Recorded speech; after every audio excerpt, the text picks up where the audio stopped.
The United States says that Guyanese nationals Paul Dabby Jr., Randolph Duncan, Mark Cromwell, and Senior Superintendent Hemnod Saw have been accused of running one of the largest drug trafficking operations in Guyana.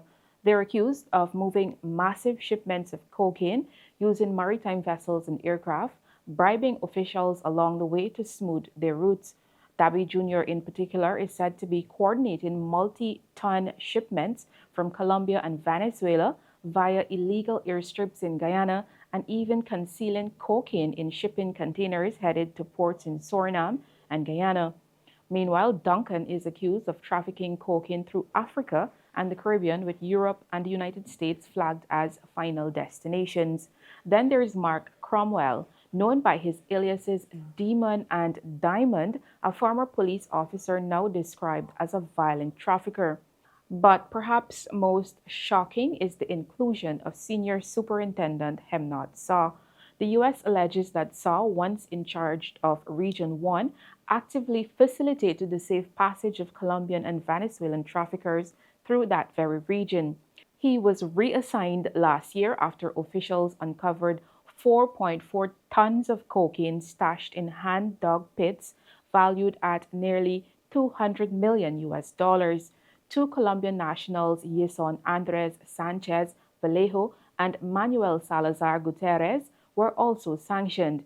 They're believed to be in charge of managing the covert airstrips used to fly cocaine into Guyana from Colombia. All six individuals have been sanctioned under Executive Order 14059 for their role in the international drug trade. The move effectively blocks all property and interests they hold within U.S. jurisdiction and prohibits Americans from doing business with them.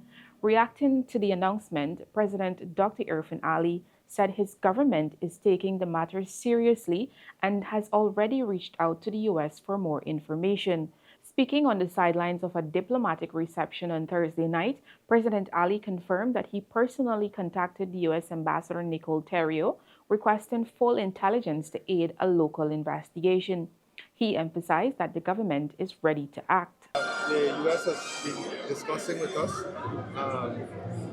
We've been working together on this security issue, and the U.S. has been talking to us on various initiatives to target persons who are involved, whether in formal and informal settings.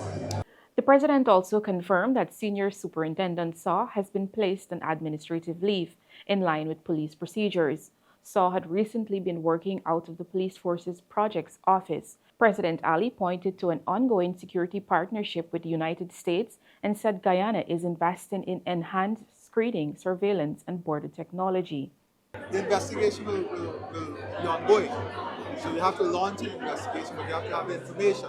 So I've spoken to the U.S. ambassador, and I know the security architecture infrastructure is also seeking this information. When asked whether he felt blindsided by the U.S. sanctions, President Ali avoided the term but acknowledged that such matters are always complex. He indicated that there had been intelligence sharing between the two countries prior to the public announcement. This isn't the first time U.S. sanctions have been placed on Guyanese. Just last year, the Mohammed family, prominent local businessmen, along with a senior government official, were blacklisted over alleged illicit activities. For Newsroom, Isanella Patwo.